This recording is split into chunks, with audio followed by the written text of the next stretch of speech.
We are back. Hello. Welcome back, everybody. The comments were buzzing even right before we were ready to get going. So we thank you guys for being here. Thank you guys for being as excited as we are. We are back with another week. I'm your co-host Zach, I'm Rebecca, and we got a great episode for you guys today. Just a quick recap of last week, if you guys missed it. Last week was a great episode. We talked about social media with a lot of our young entrepreneurs, young artists, young great minds in our community. We just talked about all aspects of social media. We talked about the education, being knowledgeable in what you post, and yeah, it's good. It was a great discussion. If you've missed it, we have it on our Instagram. On it's available on Spotify and Google Podcast. If you did miss that, indeed. Okay, Rebecca, are you ready for this week? I am definitely ready for today's discussion. But as always, before we get started, we have to read our land acknowledgement. Absolutely. Let's get into our land acknowledgement. It's important to acknowledge. Oh, sorry. My bad. No, you go ahead, Zach. No, you go ahead and read that. I read it all the time. No, I actually read this one all the time for the focus. So you go ahead, Zach. You know what? Fine. It's important to acknowledge Canada's history of enslavement, racial segregation, and marginalization, as it had devastating impact on people of African descent.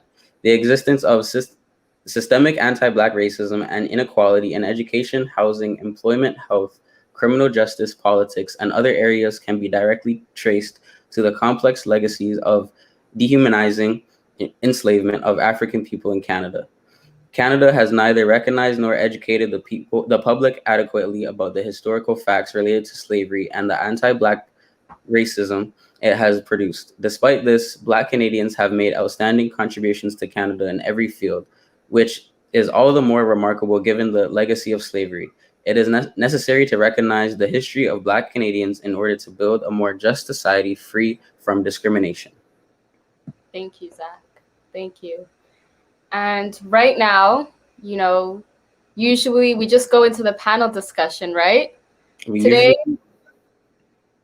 we have a special guest before we get started.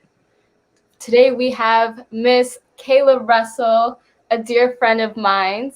Kayla Russell is an 18-year-old student that goes to Madonna Catholic Secondary School. Woo! I go to that school too. She is involved in quite a few leadership positions within Madonna. She is the social justice representative on the student council. She's club council co-president and an ambassador for co-lead, amongst other things. What a scholar, Miss Kayla Russell. Today, she will be starting off our panel discussion with one of her poems that will help set the tone for today's discussion. So we're going to call her up now. Hey, Kayla. I don't know if she can hear us. Hey, everyone. I'm Kayla. Hi. How are you? Alrighty. We're going to leave you to it to say the poem that you have for us. Can you hear me now? Yes. Can you hear me now? Yes, we can. But your Wi-Fi is a little bit... Can you hear me now? Yes. If you know what, Kayla? I think it's best if we play the video. Yeah, let's play the video. We have the video. Let's play that one. I'm going to pull up the video then. Okay. Let's do it. I'm going to bring down Zach and my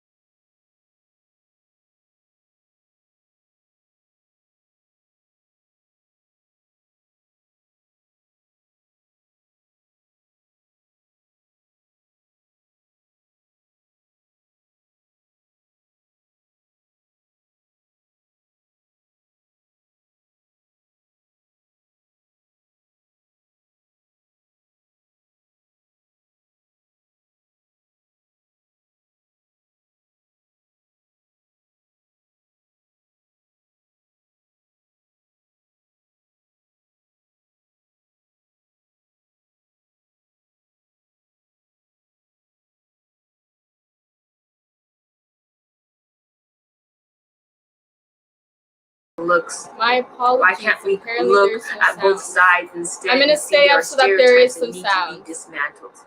Can we handle the truth? And now a reading of The Poison They Give to Kids. Blue for the boys and pink for the girls. That is so stereotypical. And the story begins. What is masculinity and femininity?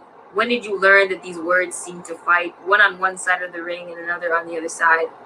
One can pick up what's toxic about the other, right? Men can find the toxicity in the femininity, women can find the toxic in masculinity. Will we both speak on the validity of how toxicity is rampant in both? I want it Barbie size. But who is it? She is not an object. And she likes to exercise. He's my prize. He can't cry. I want back muscles, abs like the Hulk, money in bulk, and drives. What if I told you he does cry? Cries at night because he's stressed, but she must cook and deals with cat calls and looks. Why can't we look at both sides instead and see there are stereotypes that need to be dismantled? Can we handle the truths of what the boys normalize in the locker rooms? The sexist comments that come at a cosmic level of disrespect, and yet she now has developed the case of the superwoman syndrome. I got this, I got me. I don't need a Prince Charming to be the savior. And why do we favor those lists? A preference list that doesn't exist. I want him as tall as a Nephilim or as skinny as a twig. Or that she shouldn't be strong. Too strong, that wouldn't string him along. Play the bad boy, he wins all the hearts. But can I ask you a question? Would that lead this conversation in a different direction? I mentioned stereotypes or preferences, but what about the white male power structure that still exists? Okay, well, let me break it down for you. You have masculinity and toxic masculinity, and the latter is a very real issue that again doesn't allow the men to grab a tissue, the very poison that describes what it means to be a man, a sort of sick job description or blueprint for young boys that starts with toys and stereotypes and still plays a role in the role of a man. Look me in the eye and tell me what it means to be a man. Do you use adjectives or verbs you've heard that make your chest grow big? You deal with it too. The magazine covers affect you too. The shows you watch, commercials and talk shows that describe the man. Well, I'm trying to understand how we failed to see the toxicity. There was violence and abuse and issues that you project onto the girl. Unlearn the treatment you think is okay. Learn to be okay with rejection and accept the projection of female CEOs' rise and backing off after she said no. Learning no means no and learning when it's time to go. So the numbers of assault can go down and she might be able to walk around town. The practice of toxic behavior, condoning violent behavior, addiction, and there is toxicity in both. What size she wears matters most, how a mother treats her daughter over the son that goes anywhere. The soft, sweet nature that she must keep, and innocence and physique, head down, don't speak. The girl versus girl bullying, the pressure of appearance that makes her hate her reflection and skip a few meals to reach a perfection that can't be reached. A self-destructive act. That is what is toxic. So when you define masculinity and femininity, what comes to mind? Because if it relates to the pressures I've listed, a social construct or conventionalized system that we absorb or store up in our mind, that is what really defines those words and produces a toxic outline of the boy and girl. We start out impressionable and grow up to live in a world that feeds and waits for us to digest the poison called toxic femininity and toxic masculinity. Poison they give to kids.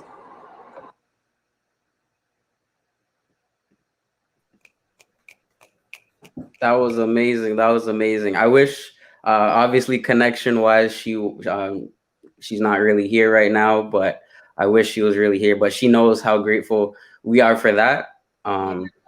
She knows how amazing that word was, just breathtaking, honestly. So we thank Kayla for that. Thank Kayla for that. Hopefully she will be joining us soon. Hopefully she'll be here with us and throughout our conversation. But without further ado, you guys know what we're gonna be talking about a little bit, but we're gonna get in depth to it. We have a lot of passionate speakers. We have a lot of great minds. So we're gonna get right into it. We're gonna introduce our first guest, and that is Miss Marsha Gay Knight. Let's bring her on. Let's bring her on. How are you? How are you? I am good, guys. How are you doing? Good. So Good. Thanks for having me. tell us a bit about yourself and maybe a little fun fact. Sure. Okay, so I am a partnership marketing manager for CBC Sports and Olympics. So I get to work on the Olympics, which are coming up in like 60 something days, if I'm not mistaken, in Tokyo 2020. I'm also the founder of Black in Sport Business, which is an organization that helps to connect Black professionals in the sport business world. And I also teach part-time in the George Brown Sport and Event Marketing Program. So just a couple things. That sounds like a jam-packed schedule to me. That's Usually. that sounds like a jam-packed, but You guys amazing. wanted a fun fact, right? So, you know those Trump rallies that happen ever so often because he just loves to talk about himself? So, when I was in college in the States, I got to actually go to a George Bush one. And in order for me to get to go to one and be on that backstage behind the president, I had to get CIA clearance. So, I got checked by the CIA to actually Wow. go and do that. So, that's my fun fact. Wow. How was that? It was scary because you don't do anything, but you feel like you did something because the CIA, like, what are you gonna find? Because they dig through everything, right? So you're like, even though you don't have anything to do, you're like, you still were nervous about it. Like, what are they gonna find? Right. A little butterfly is always there. A little. Always, it's the CIA. You don't Right. want it to find anything. Absolutely. That is amazing. Amazing. Thank you for being here so No much. problem. We're excited to get going and talk to you more. But we got to introduce Absolutely. our next guest. Go for Rebecca, it. take it away. Our next guest is a staff from the TCDSB. She is a psychologist, Miss Nancy. Hey, Nancy. Oh, you're still mute. Yep. Try that again. Hi, everyone. I'm delighted to be with you. I've been a psychological associate with TCDSB since 2006 now. It's amazing how time has flown because I love what I do. I feel so privileged to support high school and elementary students in our board. And my fun fact is my name, Nancy, was inspired by the achievements of a Canadian Olympian, and that would be Nancy Green, who won 2 medals in the 1968 Winter Olympics. Wow. Amazing. My parents were big skiers, and they really admired that accomplishment, and I'm proud to be named after her. She's a great Canadian. That's so cool. That's 2 amazing fun facts back to back. I don't know. Let's go to our next guest. Mr. Adrell Lewis. How are you, sir? So tell us a bit about yourself and maybe a fun fact. Sure. So my name is Adrell Lewis. I work in the healthcare IT industry. I also have a startup, a cryptocurrency startup. Also an elder in my church, which I spend a lot of time doing that as well. And a fun fact about me, growing up, I moved 13 times in, I think, 7 years. So been a lot of different places growing up. Was this around Canada or from the States or the Caribbean or all over? Only in Canada. So only in Canada. Okay. That is because I couldn't imagine moving from country to country in all between 7 years. That would be a lot. Yep. Rebecca, let's get into our next guest. All right. The next guest is a dear friend of mine, Mr. Marcos. Hey, Marcos. I was on mute. Hello, everyone. My name is Marcos. I am the CSLIT AFL director and also a grade 11 student at Michael Power St. Joseph, also on their student council. And I'm really pumped for today about the conversation. I'm really passionate about, looking at all these people. I can tell you guys are too. Fun fact of mine is that I can play 4 different instruments, and I'm very musically inclined, but no one in my family plays any type of music or so then I was just the only one. So that, yeah. Wow. First generation musician. That's amazing. All right. Up next, she is back. She is here, Miss Kayla. What's up, Kayla? Hi, everyone. So yes, my name is Kayla. Sorry, I was having technical issues. I'm in my storage right now, but you're here now. There's that. Tell us a bit about If yourself. it's Kayla. working. It is. Oh, Oh Part of man. my social student council, so I'm this. So yes, I'm a part of my student council. I'm the social justice representative on there, and Rebecca listed a few things. I'm ambassador, co-lead, and club council co-president, part of my school. My fun fact: not as cool as you guys. I'm scared of flying. That's what I have. That's what I have. here to fly. You scared of heights? Is that what it is? Yeah. No, that's the funny thing. I'm not, but I'm scared of flying. So there's Okay. that. Yeah. I mean, I don't blame you. It's like when you think about it, it's a piece of metal that's just flying in the air. I mean, I know there's physics behind it and stuff, but like still, it's kind of interesting.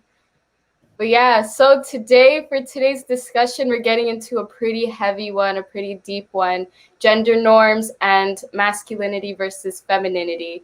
And right there already, I'm sure like a whole bunch of light bulbs are probably going off in your head when we're talking about masculinity versus femininity. So we can kind of start off there. Like, I think when people hear that, they're probably thinking, you know, like women that are just angry at men, you know, women who probably just hate men and, you know, this, I don't know, kind of dealing with the oppression of men and stuff. And so just to start off the conversation, you know, kind of want to talk about, because we usually, you know, we always get the chance to talk about misogyny, but I would just want to start off this conversation, you know, kind of talking about misandry. And I know yesterday when we were just like having our conversation, I asked everyone, I'm like, do you guys know what misandry is? Because I didn't learn about it till like 2 months ago.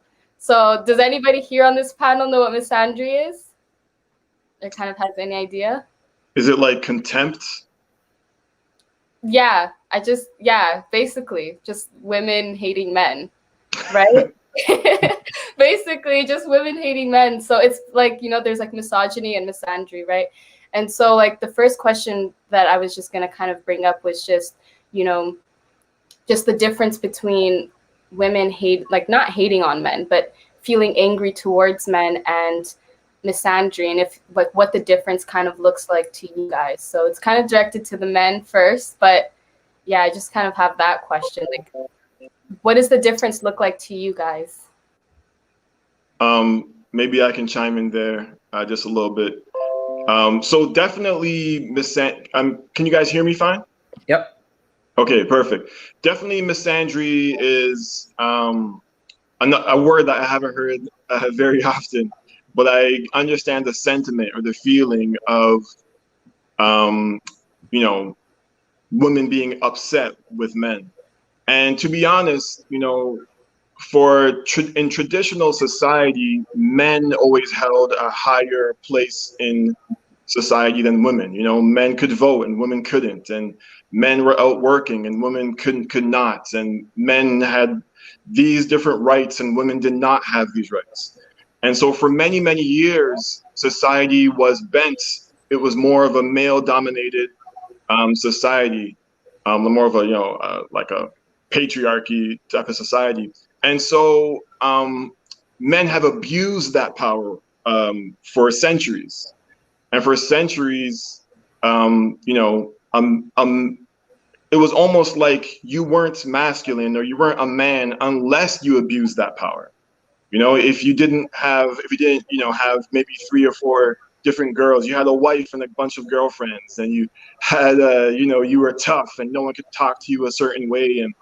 And so I think some of it comes out of this, you know, I shouldn't say centuries, for a very, very long period of time, that type of culture with the masculinity that's caused some of that misandry.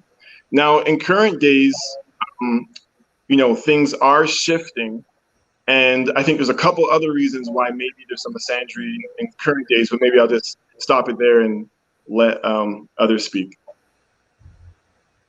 Marcos, what do you think? You know, like I agree with like a lot of what Adrel was saying, and you know, I think that in some cases misandry can be justified. In my opinion, I think that like, you know, even though like not all men like are like bad, per se. It's still the system of masculinity that's put in place by society that is the problem.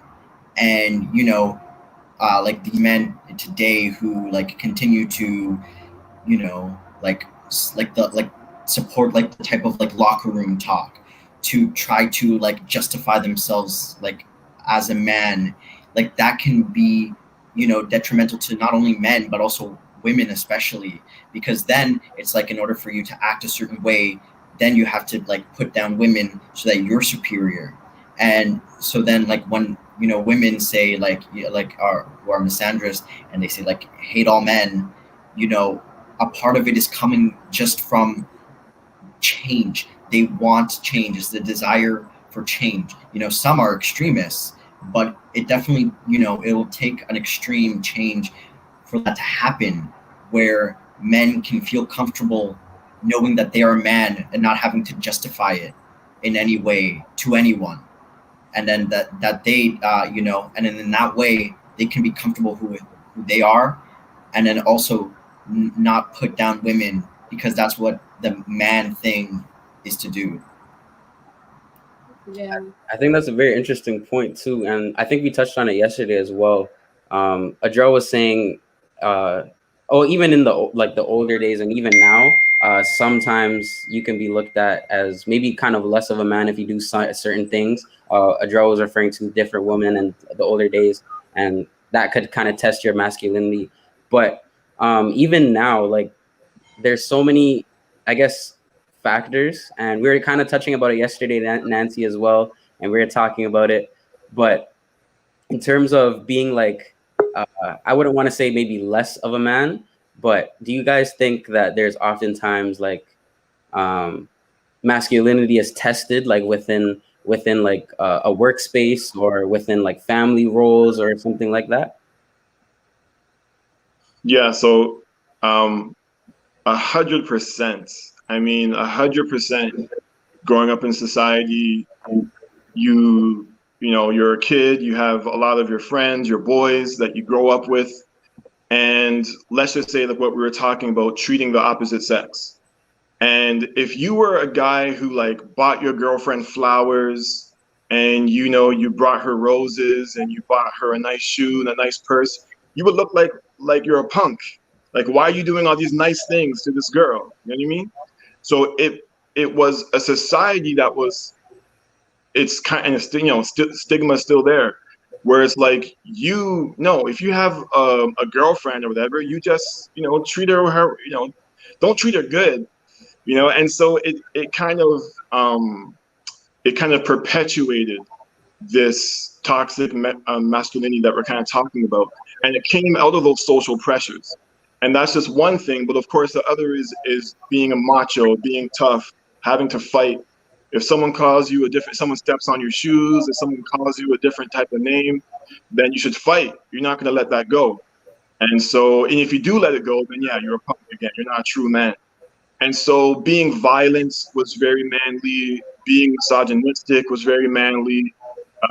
Being, disrespectful to women was a manly thing. And so the whole definition of what a man was incredibly twisted and messed up growing up for a lot of people. Yeah, and especially like in a workplace, Miss Nancy and Miss Marsha, like how does that look on the opposite side? Like Adrel was referring to maybe showing your feelings too much could be, kind of a bad sign for some men. But some women often are accused of showing too much emotion. So or something, or so does that play a role in the workplace? Like does gaining respect from the opposite sex play a difficult role in workplaces? Yeah, it does. As a woman, and I'm going to come from a point of intersectionality, right? So as a woman of color, there are a lot of things that you have to step into and expectations that you have. So I'm naturally expressive, right?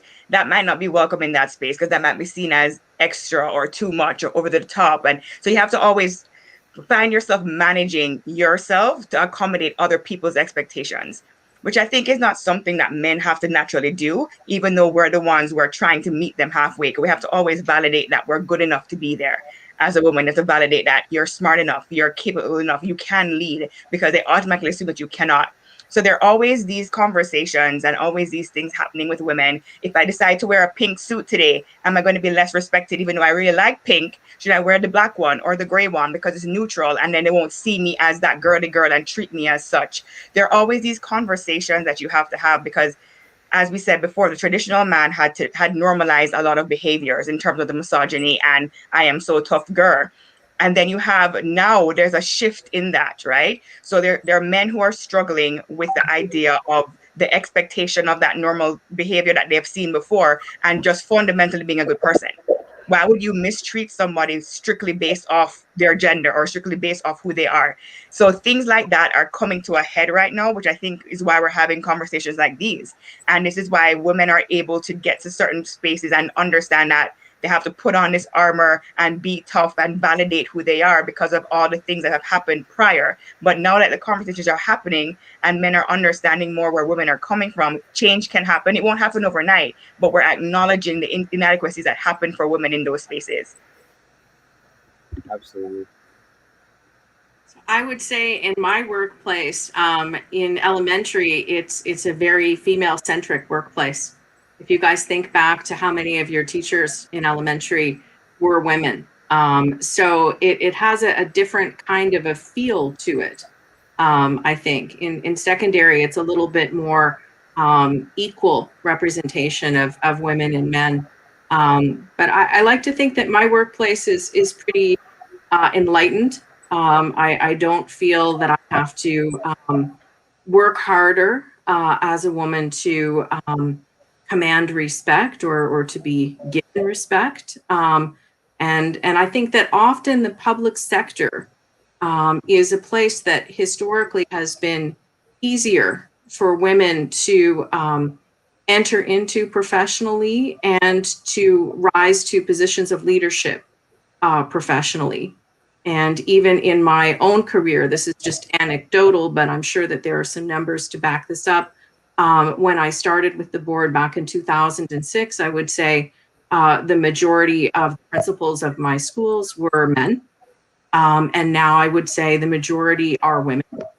And something that I'm very happy to see too is increasingly there are more women coming from, sort of new Canadian or immigrant backgrounds. So there are women who were, women who came as young children, maybe from Portugal, or now another generation of our leaders in the Catholic community is Filipino.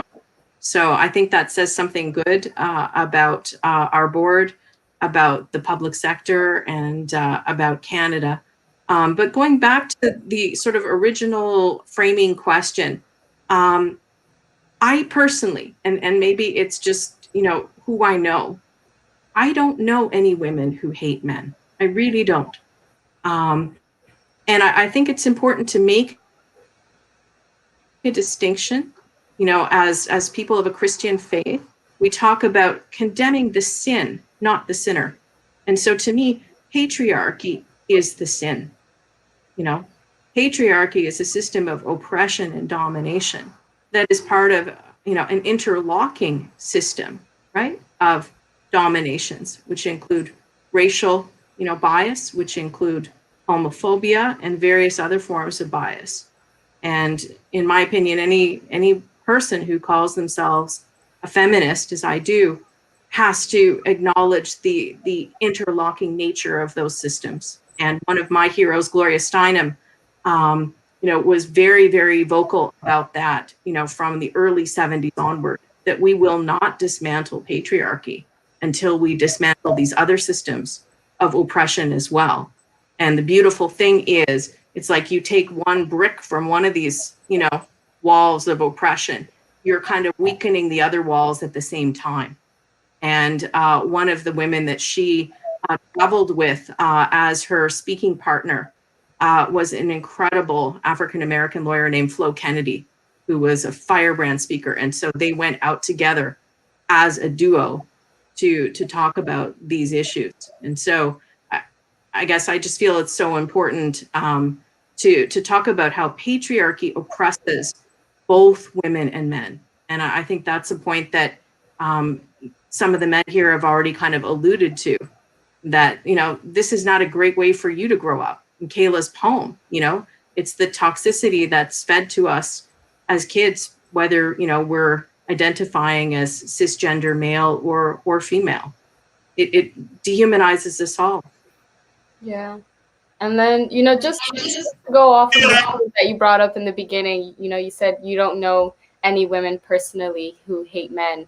And I think that's an incredible point. But personally, you know, from what I see on social media, I have to bring in social media. From what I see on social media, from what I hear some of my friends say, there definitely are women who extremely dislike men. And in my own personal experience, I won't say that I hated men, but in the past, just because of how I was raised, I started to develop a concept that there was a superiority with women, and that women, I was like, women are better than men. Like, what is there, you know, because I didn't have that figure in my home where I had like that father figure, or I didn't have many guy friends or like male figures within my life. So I just saw strong, independent women. I had female friends, female older cousins. Like, it was, my world was really female dominated. So then in my head, when I'm raised in this female dominated environment, I look online and I just see a bunch of women hating on men, you know, just like men ain't blank, or, you know, like all men, da da da da, right? And so, and not saying that this is definitely not how I think right now, but that kind of developed this kind of concept in my head where I kind of thought, you know, that there was some kind of superiority within women over men. And so it took some time to realize that, you know, first of all, it goes beyond gender. And it's like I mentioned earlier, you know, before we started, like I came to learn that, one, that there's a uniqueness within both genders. And we live in a time where there's more than just two genders, right? Like, it's not a case where one gender is better than the other. We're both, unique within our own self. But yeah, so the reason why I'm bringing that up is, so now, like, when I just tie it back to misandry, I think a reason why women are so like strong on it is just because I feel like whenever, and in my own personal experience, sometimes when I bring it up, it's kind of like looked over by men, like, she's complaining now. Like, what is, and it's like, and then you get frustrated. You're like, okay, so I'm trying to bring it up, and, he's not really listening to what I'm saying. And so then that's when that anger kind of builds up. But I don't know if Marsha, if you, I don't want to say experience something similar, but, like, kind of, I don't want to say dealing with the hatred of men, but just kind of like, because no, I definitely don't hate men. I definitely don't think I'm superior or anything, but just kind of dealing with that and what we see on social media. It's interesting because I actually had a friend call me last week and tell me that I hate men, and I was offended. I don't hate men, much like you're saying.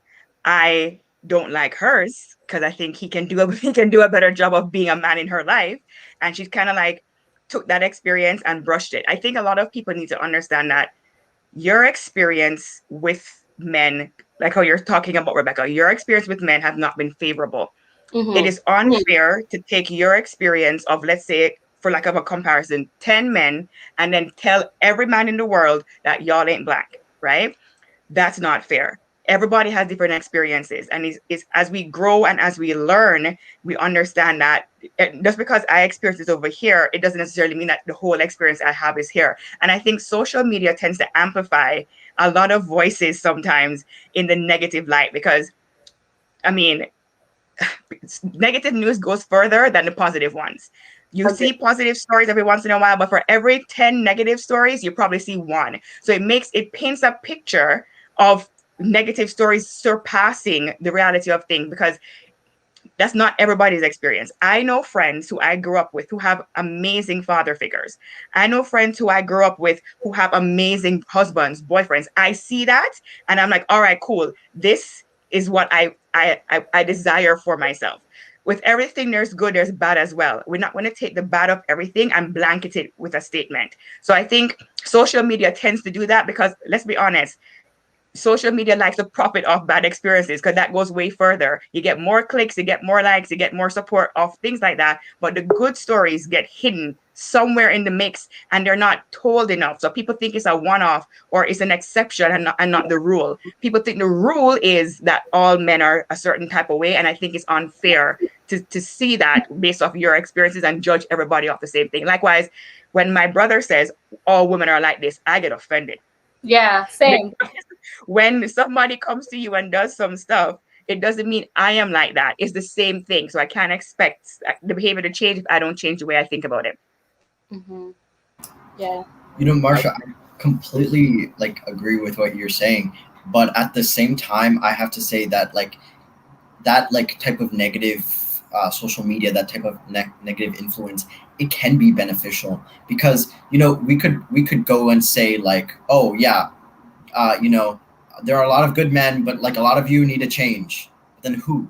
And then like when right, but like when you say like hate all men, it does it's hyperbole. It's not like you actually do, and I think that like the main thing that it does is it makes men self-reflect, right? You're like, am I doing something wrong? Like could I have done better? Oh, and also like your friends, maybe you're okay, maybe your brother's okay, but are your brother's friends okay? And are they like trying to like change their mind so that they can do better? Because like I've been seen so many different types of men in my life, had many different types of interactions, been in environments where I'd be like with my friends, and then girls would pass by, and then they'd catcall, and I'd be, that's not cool, right? And then a lot of the times I wouldn't say nothing, and that's bad too, because then I'm just affirming what they believe in. And then some of them in the group, they probably didn't like that either, but then they're going to do the same thing because then they need to look like a man. So then when you say like, I hate all men for doing this, yes, I think there are better words that you could use, like that comment that just popped up.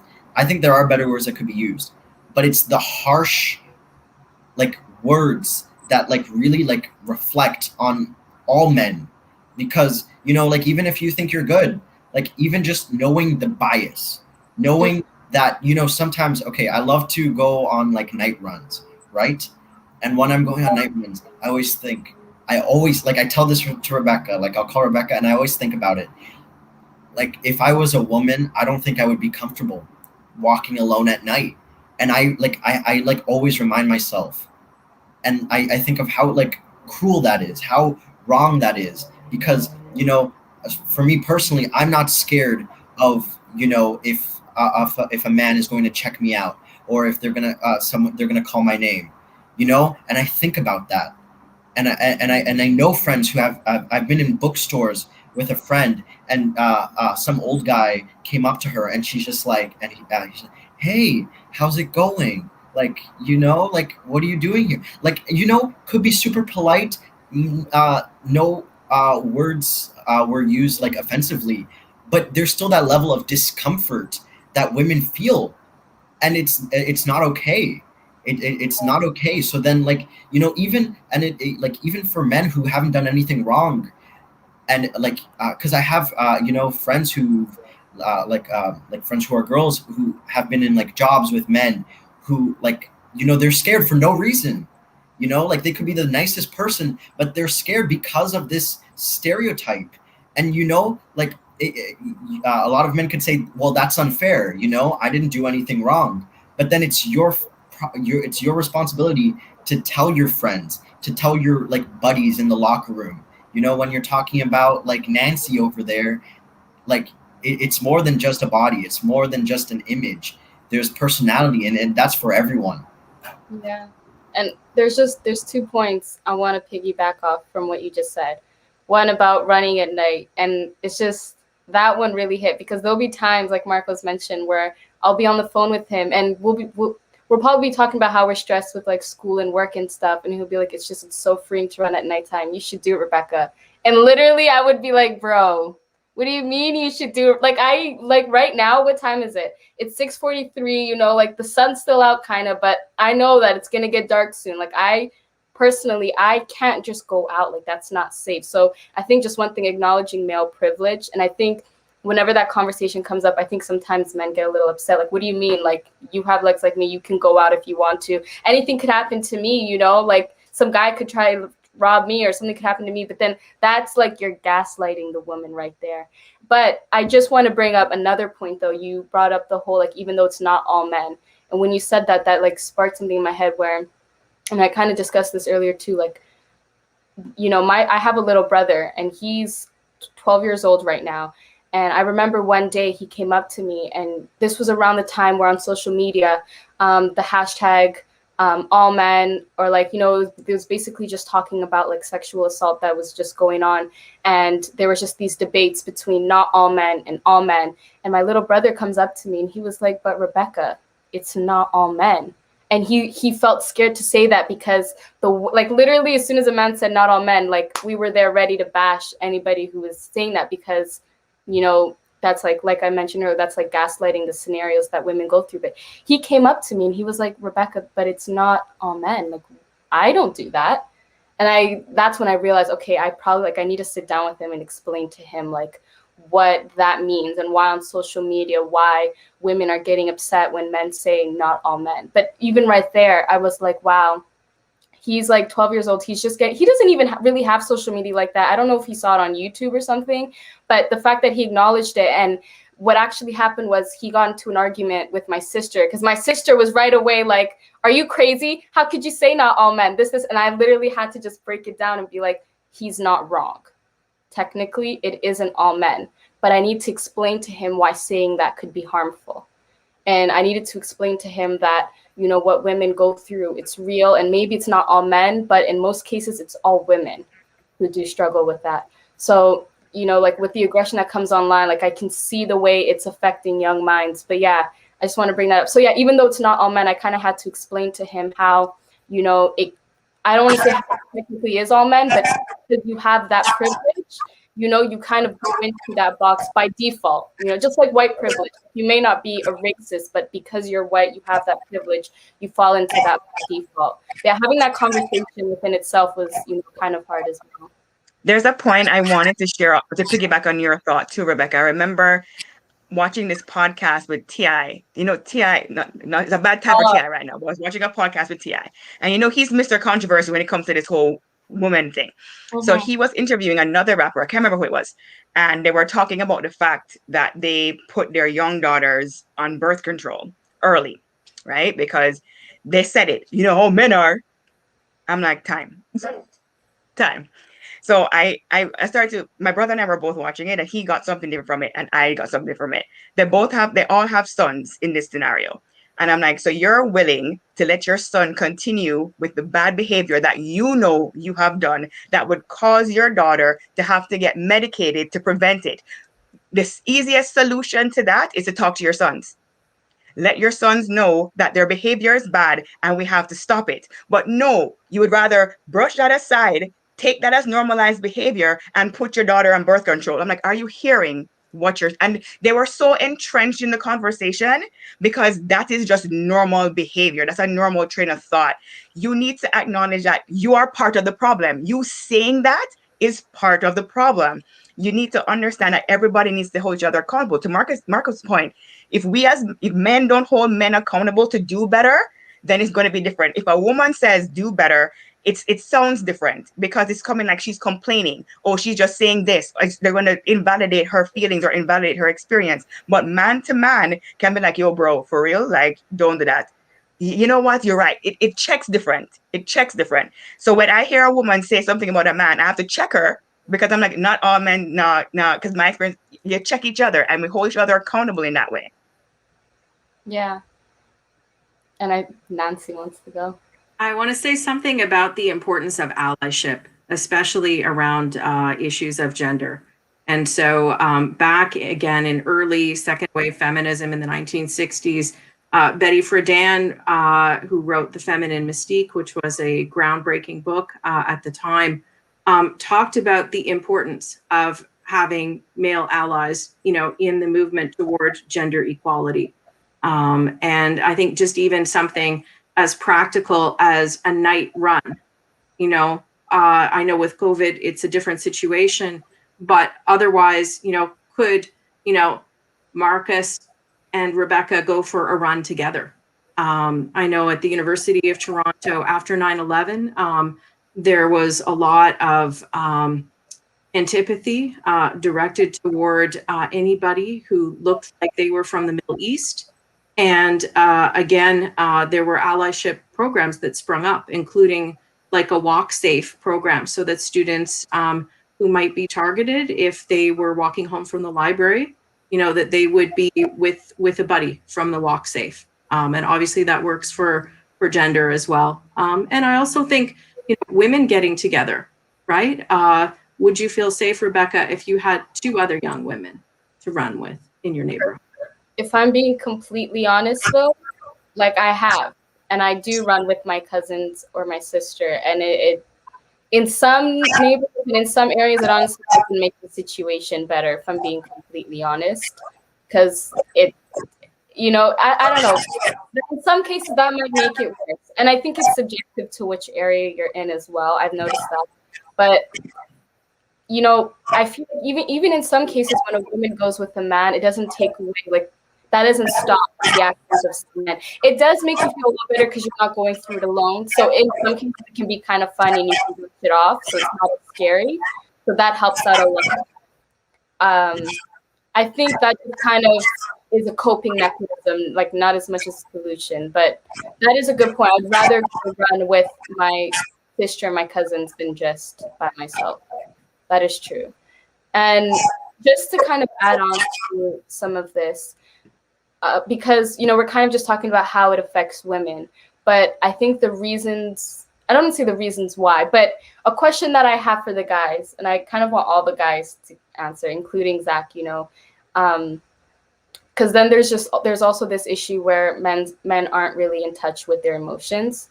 And I think that already causes like a lot of the problems, and why women kind of deal with some of these issues is because of how men feel about themselves, right?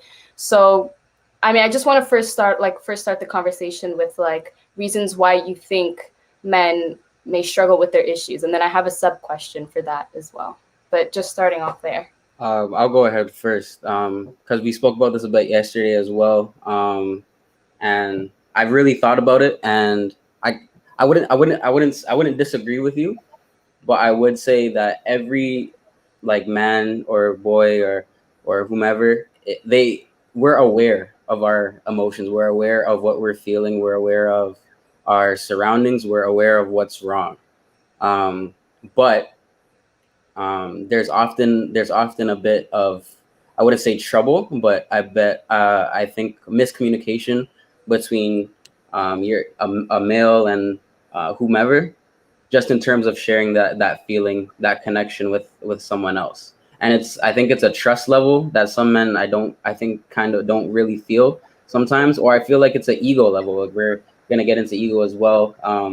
Sometimes if I feel like I mentioned yesterday, if I feel like, oh, like I'm not doing well at this, or you know, something's off, something's slipping in my personal life, I can't share it with my boys. I can't share it with maybe like an uncle or somebody like that, because I don't want them to have that perception of me as though I wouldn't say weak, but I would say like you're going through it, because sometimes as like a male, you're not supposed to go through it. You're supposed to have everything, you know, sort of figured out. You're supposed to have everything organized, not necessarily organized, but in order. And when sometimes everything doesn't look like that, I wouldn't say frowned upon, but you're looked at a bit differently. And I think in terms of sharing that with somebody else, like I said, it's a trust thing, and it's really who can you open up to. Like if I could talk to maybe my sisters or my family, my mom, my dad, like all day about it. But could I talk to my best friend?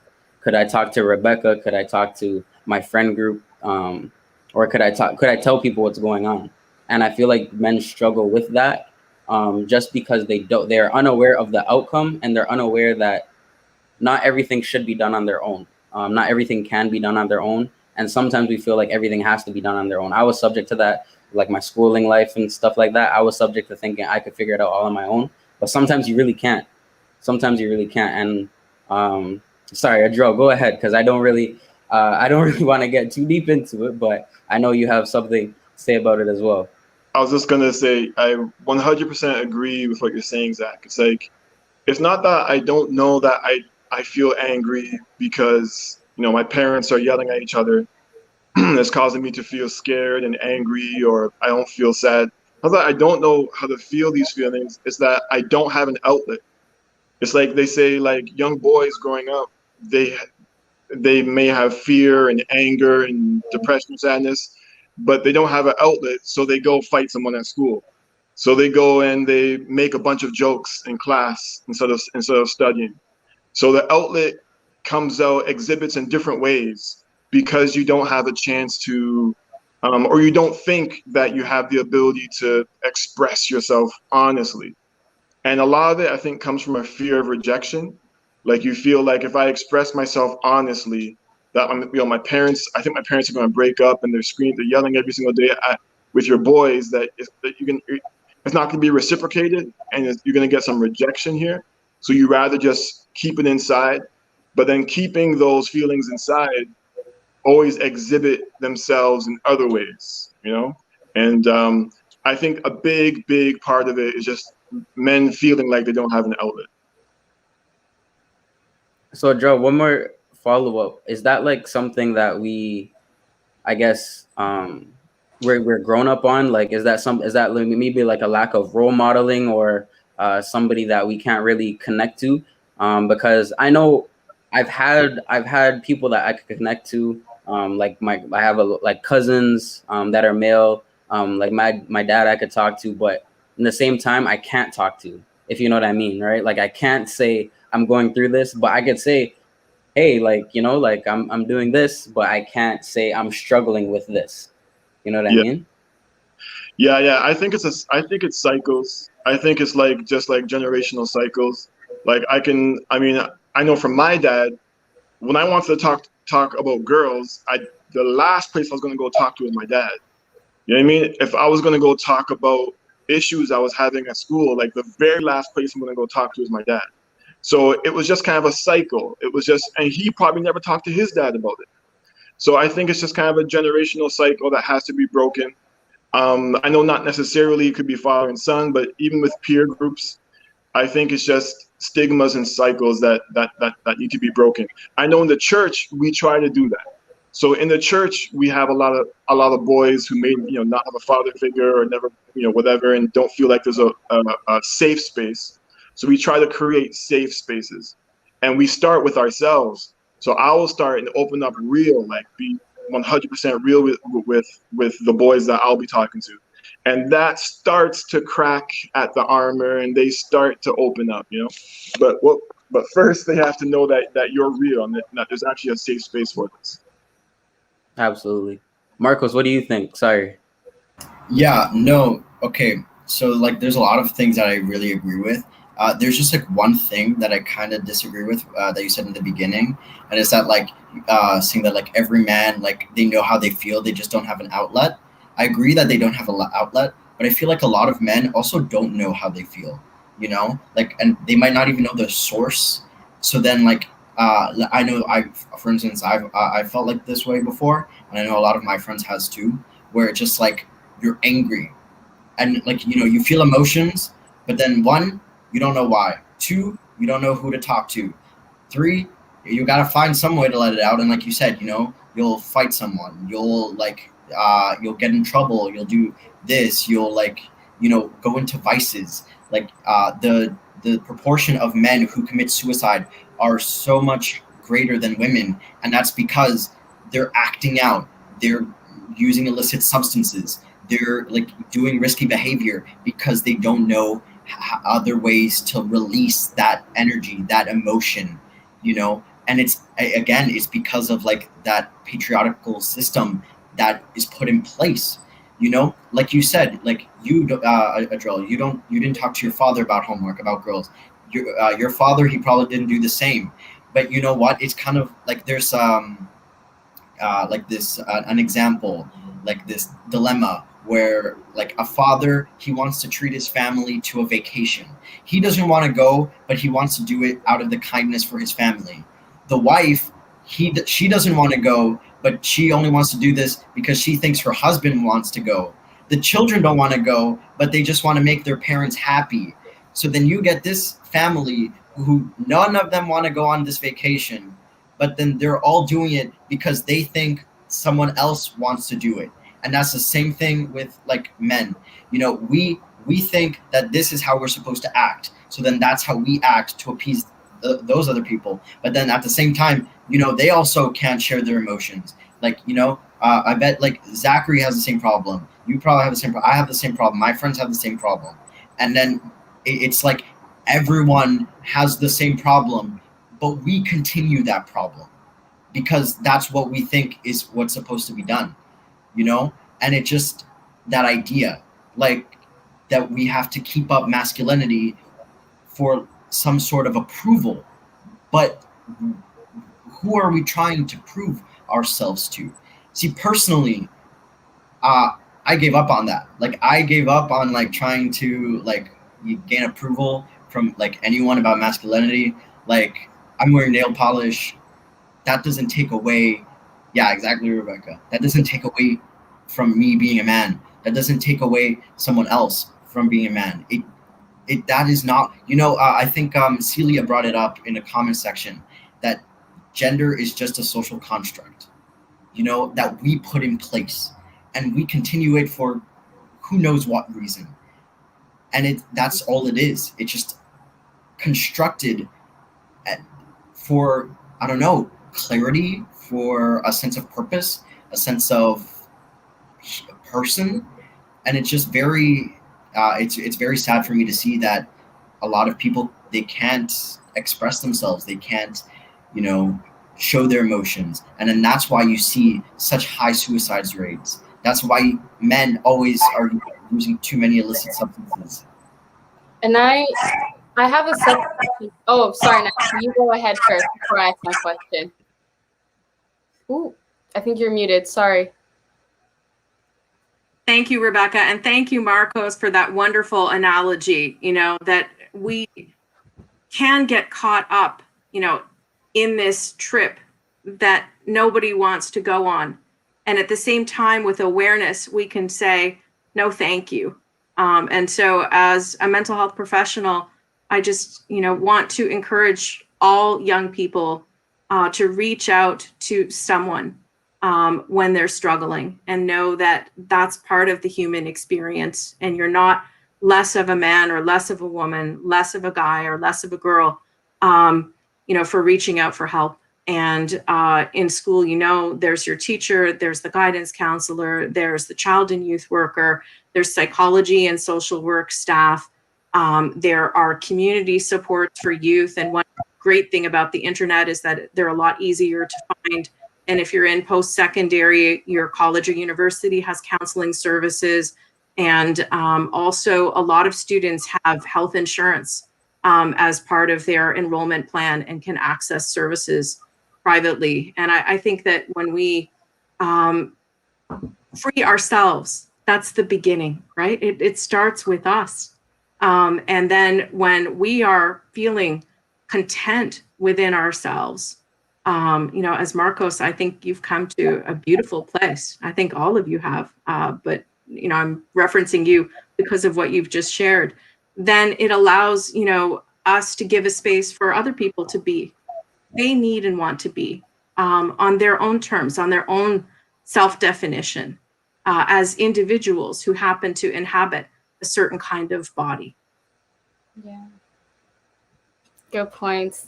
And, you know, I just really need to ask you guys for my sub question that I had earlier. So I noticed that you guys were talking about the standards that society has for men, you know, and the struggle with upholding that. And so my sub question was, do you think women play a role in that, in the struggle that men have to go through, in the struggle with their emotions, and the struggle of maintaining standards from society? Do you think that women play a role within that struggle? And you be completely honest too. Don't even hold back or anything. But yeah. I mean, the first thing that came to my mind, and like I said, this is me. I'm a little bit older. I'm in my 30s now. I have 3 kids, but in my experience growing up and where I grew up, like I said, it's my own personal experience. The most toxic man got the most girls and was the most popular. The guy who could fight the most, the guy who could, push people around, the guy who was tough, the guy who would, girls would go talk to him and he would just, ignore them, whatever. He's the one who got the most attention. He's the one who got the most girls. It's like, he's like the bad boy, I don't know if that's still the case now. I'm just trying to say that's how it was back in the day. And so the impression that it left on me personally was attention from the opposite sex was an important thing for me as a teenage boy. And so if I want attention from the opposite sex, I need to be like this guy. So that was the only thing that I could think of in the sense of growing up that affected me personally. But I don't know if that's still the case in this generation. What about you, Marco? Zach. Sorry, no, I will say like Adro is right. Like it still remains to an extent. I see a comment saying the good guy comes in last. I found that very funny. I wouldn't say good guy comes last. I would just say it depends on what you're looking for. So sometimes within your friends, sometimes within your relationships, there's a certain expectation that people think that you're trying to uphold, or there's a certain standard, right, that maybe your friend group tries to uphold, that you want to be more manly or have like a certain opinion on certain topics, or if you want to that's why peer pressure is such a big thing. Like that's why some people go into dare I say like drugs and all those stuff, because you're trying to uphold certain standards that is very draining, right? It's very draining to the mind, to the body, in every way possible. So I think that women do play a role to uphold that standard, to answer the question directly. But I do think that once you're it's not just women, it's your group, it's what you could see on social media, it's how generations before were acted, and what we saw maybe on TV from older generations. I think all of those play a combined factor in thinking that a man needs to uphold certain standards that he currently upholds. I just want to quickly bring up what Ms. Iradi just said. Like, for anyone who needs clarification, like, gender isn't real, right? Like, there's like the male sex and there's the female sex, and that's what's used for reproduction, right? That's like, that's the basic thing that's in all types of animals. You have like, you need a female and a male for reproduction, and that's the extent of what it should be. Gender is what society put on top of that, so you'll have females that are meant to have longer hair. They're meant to wear dresses. They're meant to wear makeup. They're meant to, like be like submissive. They're meant to be like skinny. And men, they're meant to be like buff. They're meant to be strong. They're meant to not show emotions. That's what we put. So that's like when I say gender isn't real, that's what we put. That's what humans put. That's not what was ever meant to be. Biologically, that it has nothing to do with that. Like when we see like a female presenting girl, that's just how we see it, and then that's how we come to terms to know the difference. If you look at a male chimp and a female chimp, you're gonna have a hard time figuring out the difference. And biologically, they are different. And but that's the only thing that really matters. It's biologically. But like for us, we put the importance in having that differentiation, and that can cause problems. But for some people, they need it. For some people, they need to know that they look manly, or that they need to know that they look feminine. But again, that's what I mean by like it's not real. But like now to like on the point of like the women, well, like your sub question with like if women perpetuate like the way that like men act, I definitely think so. You know, I feel like sometimes there's like a common misconception that like girls only like guys who are over 6 foot and who are like you know, muscular, or that they like you know, I even not know a lot of friends who they like bad guys or guys who are toxic, even though they don't want to. And you know, like I think someone said it in the chat, like that does, you know, change with age as you grow.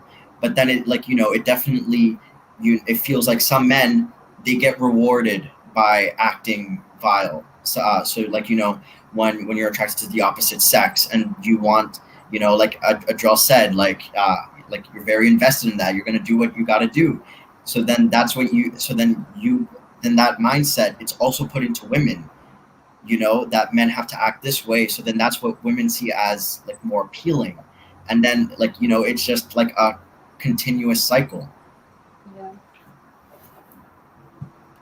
I just had a quick question for Kayla and Miss Nancy. Like, there's a lot of talk about expectation for the men, and a lot of times when we see on, I guess, even social media, like we talked about it a bit last week as well. There's a lot of I guess a perception of what like a woman like needs to be, like maybe in the media, or like body image wise and stuff like that. And we've seen vast improvements over the years. I guess, you know, like there's a lot of promotion, but originally the original woman, I guess, model person was, you know, tall, long hair, very pretty, you know. And though that has changed, there's still a lot of ways to go. So how do you guys, Kayla, like how do you feel when you see that type of stuff happening in the media today still? And Miss Nancy, I guess kind of twofold, like how do you think women, younger women like Kayla, should deal with that? I know for me, seeing it. Oh, did Nancy? Do you want to go? Okay. No, actually, I wanted to say, Kayla, you first. Yeah. Okay. I know for me, it's especially hard because I have a young niece and she's younger than me. So, you know, the Barbies that we grew up in, the dolls, and even the fashion websites that we see and how those models look, and the songs that are put out, and still today the magazine covers, Photoshop, you know, touching on the social media aspect, we were talking about this, you know, social media is not real. We only want to show when we're up and never when we're down. And, you know, that's what that space is about. And that's the really scary thing about it, because I have a huge fear if we don't start having, you know, conversations about it. Like Nancy said, it starts with us. But if that's really the case, you know, we have to make sure we're having these conversations, woman to woman, man to man, doesn't matter. Because in order for us to combat, like, this is the expectation, how do we not make the expectation? We never stop, we should never stop having these conversations. And you know, I didn't start, you know, having like body image issues. I was like in the 7th or 8th grade, but now it's younger. We talked about this yesterday, and that's why I fear for my niece, because I don't want to ever think that, oh, I have to look this certain way, I have to eat all these foods or not eat all these foods in order to meet these expectations, which are crazy. And you know, it's this perfection that they shouldn't be meeting in the first place. You know, why is this the standard? When did this become the standard, and how long is it going to be the standard? You know, who's going to stop that? And like I said, it starts with us, and I don't want to see that. And for my, you know, one day if I have kids, I don't want them to go through that. But the realistic thing is, like I said, we have to stop it on social media, and we have to start having those conversations. But yeah.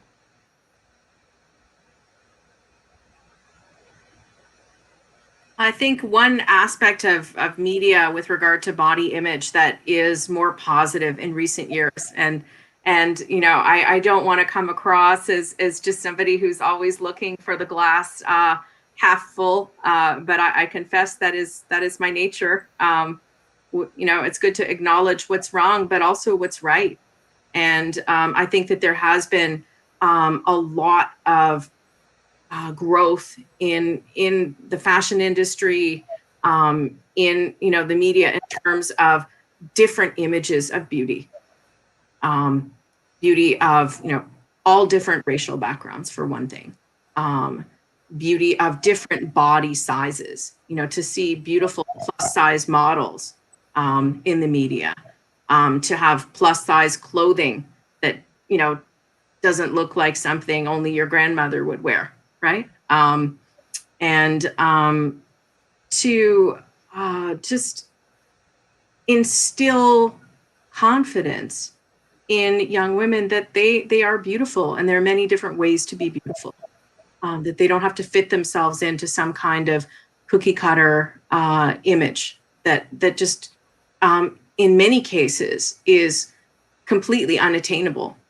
Like a lot of the supermodels would say, like, it's so unfair. I feel so badly for these young girls looking at images of us in the magazines, because just genetically, they're never going to look like us. They're just not. And there's curriculum now that's part of the Girl Guides that teaches explicitly about body image. So if certain elements of gender, are constructed by our culture that are unhelpful, through kind of critical media literacy and other types of awareness of culture. And Kayla, like you said, this conversation, culture can dismantle culture too, right? And we have the power, the ability to do that. And as far as women being part of the construction of toxic masculinity, I think, as one of the comments in the chat said, I see it much more as kind of like a high school or kind of early 20s kind of phenomena. That when people are young, maybe they don't know themselves as well. They're more vulnerable to the culture and the images that are fed. As people get older, I think both men and women in so many wedding vows say, I'm marrying my best friend today. That's what they're looking for. And so how do we kind of first become a best friend to ourselves, so that then we can become a best friend, to a life partner? And I should say, not just looking, we've been talking about it again, mostly in terms of a heterosexual context, but the same would be true, in relationships that are gay and lesbian as well, or for people that don't put themselves in a gender box. I think people who are gender fluid or are trans have a lot to share with us in terms of dismantling these constructs. Nancy, I think something you brought up that was very good is like, like women, like the problem with like women liking like bad boys or whatever, like in their early 20s, like when they're young, but like their mindset changes, but men's don't, like they were put into like, they kept like having to be like that type of way, since they were young, and then they keep going through that. Sure, maybe a lot of it might have been suppressed, like they're not like starting fights anymore because now you're in the real world, but then like the underlying mentality, it like stays like in the back of their heads, and and like that just keeps perpetuating it. I'd love to talk about role models. You guys know that already. And so I think part of it is also having those role models and templates. And if we're lucky, we have them in our family. So as some of you know, in the pre-chat, I mentioned that I'm very proud of my mom. She's one of my role models. She's a retired judge. My dad was one of the biggest supporters of her career. She will say freely, I don't know if I would have got to where I got without your father, that they were a team. It was my mother's education, her intelligence, her hard work, her passion for justice, and also though my father being very supportive of her career in many different ways. And they've been married for 50 years. So I think I was lucky in terms of having those templates. If we don't have them in our families, can we find them somewhere else? So that, we have choices then. We don't just have to act out the templates that maybe were first available to us. Can I put it that way? And I think, again, part of our privilege and our responsibility working in the education system is to provide, hopefully, some kind of role modeling of just being happy, well, passionate about what we do with integrity. So I'm curious, can you guys share who might be a role model for you, either somebody famous or somebody that's touched your life more directly? I think we should let Adrel go first, just because I know we're on a time constraint, but yeah. Sure. And let me know if I have time to say something else at the end. But a good role model for me definitely were I have a bunch of older brothers. I'm actually the baby of my family by quite a bit. So my older brother, I have three older brothers, but two of them specifically were really role models for me.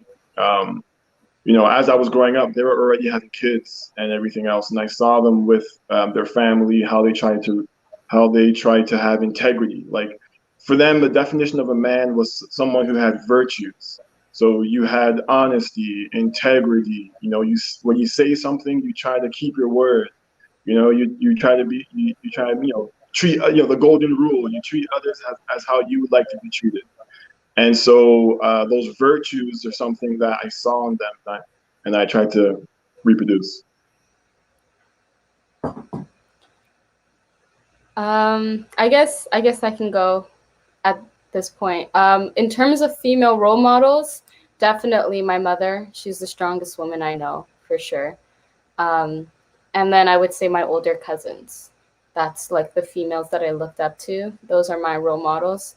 In terms of men, I don't really have as many. I do have some male role models, but I wouldn't say they're people I look up to. It's more like people who have influenced me. And I know that's what a role model is, but it's not like people I want to be or look up to. But I would say that the people that I really look up to is and even with my mother too, if I'm being completely honest, like I look up to my mother, but I wouldn't want to be her, if that makes any sense. So it's not like there's, okay, so I think that I look up to certain characteristics within certain people, and like this is kind of like the similar conversation that we had when we were backstage, but I would say, like, I look up to my mother's strength, and I look up to, my cousins' like resilience and how they're just involved in so much while doing everything, So I would say those are the female people that I look up to. But really quickly, something I just want to touch on Zach's question that he posed earlier, the struggle that women go through. And I know I don't mean to cut it off here, but I really just want to get this point out that Marsha brought up in the beginning when she talked about intersectionality. And that is something that is very important that I just want to put out there, that, there is a separate struggle that Black women do go through.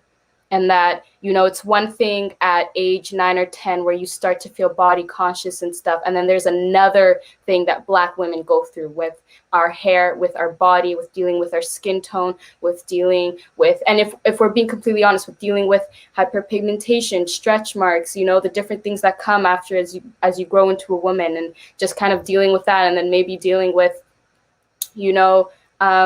Black guys maybe not really liking you, and then like dealing with what you hear on the internet, and then the standards that we have on social media. It can make a young Black girl really insecure. And I know last night when we were talking about it, and I don't mean to speak for Kayla, but she brought up a point how, like when I brought up, I was like, well, I probably started feeling insecure around age 15. And she was like, and Nancy brought up how, in statistics, it's like girls at age 10, right? And Kayla was like, wow, do you see how like the number got lower? Like kids are 10 years old already starting to feel insecure. And I just want to point out, like, it's a different type of struggle that, Black women go through. And I have to point that out. And that's something that we need to work on. Honestly, if I'm being completely honest, something I'm still working on. Like, I still fall into that long hair, you know, wanting to be pretty and maybe putting in extra effort and stuff. But yeah, I just wanted to definitely bring that up before we had to end off. I know we've been here an hour, 20 minutes. I see it. It's 7:23. Usually we end at 7 o'clock. But, you know, before we end, I just want to ask everybody if they have any last points that they want to bring up before we go. And then me and Zach can take it away. Is everyone good? Any last points? I know. You go ahead, Nancy. Are you sure, Odell? Thank you. Well, there was a book that was written, and I know I reference a lot of older stuff, perhaps because I'm an older person, for kids, kind of around these issues of gender, by Robin Morgan in the 70s, and it was called Free to Be You and Me. And so to me, that's still the goal, that, you know, we should be able to be free to kind of define ourselves as individuals in a way that, you know, is respectful of ourselves and others, and that we can all empower each other to do that and to create that world. And it's just been such a privilege to meet all of you and have this conversation with you. I echo Nancy's sentiment. It's been great speaking with everyone here. Just the last thing I wanted to say is, you know, sometimes the pendulum can swing a little too far. And of course, there's a lot of toxic masculinity that we've been dealing with for a long time in society in general, patriarchy and misogyny. But it doesn't mean that you still can't have a vision and a goal for your life or your business or your career and not try to aggressively attain it. Of course, you still have to have those virtues of honesty, integrity, and kindness, and love and peace. But I still counsel people out there, like male and female, don't feel like, oh, I have to now, like, I wanted to be, the first astronaut to go to Mars, and it takes a lot of aggression and a lot of studying, a lot of hard work to get there. Still have those passions. But you don't have to have those passions and be a mean person and put people down so it's just still have that drive, still have that hustle, still want to be something great, but do it with integrity. Yeah, and just like what Nancy was saying, I think something to take away from this conversation that we had is that everyone should be able, and this is a perfect world where everyone is able to express themselves, to be comfortable who they are, to go outside and not feel like pressures when you go out, to feel comfortable, to know that you are loved. And I think that's something important.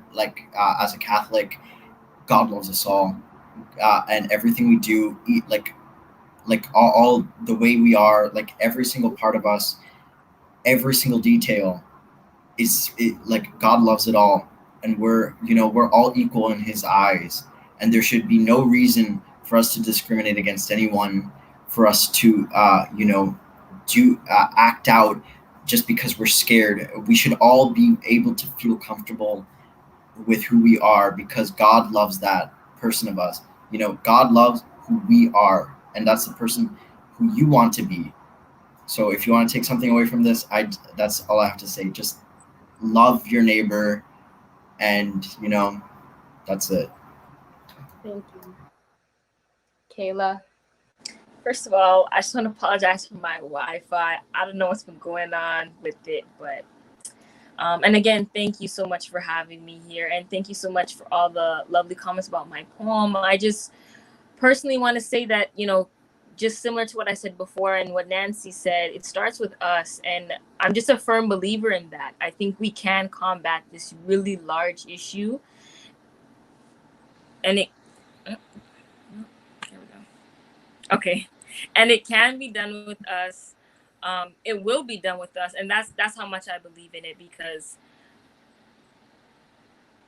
like I said, I think we just need to have more compassion. I think that's the word that we need to use. It's all about having compassion and wanting to open up, having the men in our lives open us and vice versa, and talk about these things, because at the end of the day, we're the up and coming ones. We're the ones who are gonna, kind of start taking over things, and we want to make sure that everyone is safe, everyone is respected, everyone can love their neighbor, and we will do that. Those are going to be the foundations of what we want to see in the future. So yeah, thank you. Thank you so much, Kayla, and thanks to everyone that was here. So much. Hopefully we can connect soon even more and talk even more. But thank you guys, and we'll see you guys next time. Next time. Take care, guys. Bye. Alrighty. Woo. That was a deep convo. That was a great one. A great one. I just had to take a backseat and just really listen. Really listen to all the knowledge and all the different experiences, because you never know what everyone else is going through, so sometimes your experience isn't the only experience. With that being said, if you guys want to learn more, or anybody to reach out to, some school supports that you can reach out to as a teacher, CYU, guidance counselor, vice principal, regular principal, school social worker, or school psychology staff.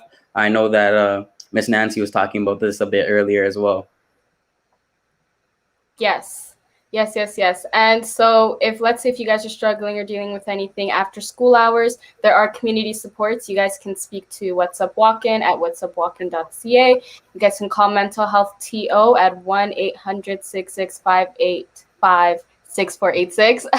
Or you guys can call Kids Help Phone Line, or go to the website kidshelpphonline.ca, or call that number up there, or text Connect to 686868. Absolutely. And we can't go any further without our Instagram and podcast promotions. The focus.foy on Instagram, that's where we have our updates. Anything that you might have missed in previous episodes, you can find that there. Our link tree is there for everything that you will need focus wise. Spotify, the Police Check, Education and Family, and social media are now on Spotify and Google Podcast. There will be more broadcasting coming soon, so keep that in mind. But if you missed any of the previous ones or want to listen to this one back, that's where to find it. And for our next episode, we're going to be talking about financial literacy. We will be discussing financial literacy relating to budgeting, student loans, and various forms of investing, and so much more. So guys, stay tuned. It's going to be a big episode next week. I know we say that every week, but I'm really excited for this one because we don't get enough of it. So stay tuned for that episode, guys. Absolutely. Financial literacy is going to be a good one. But in the meantime, we'll keep you guys posted. But I'm Rebecca. I'm Zach. He's Zach. I'm Rebecca. And we will see you guys next week on The Focus. Bye, everyone.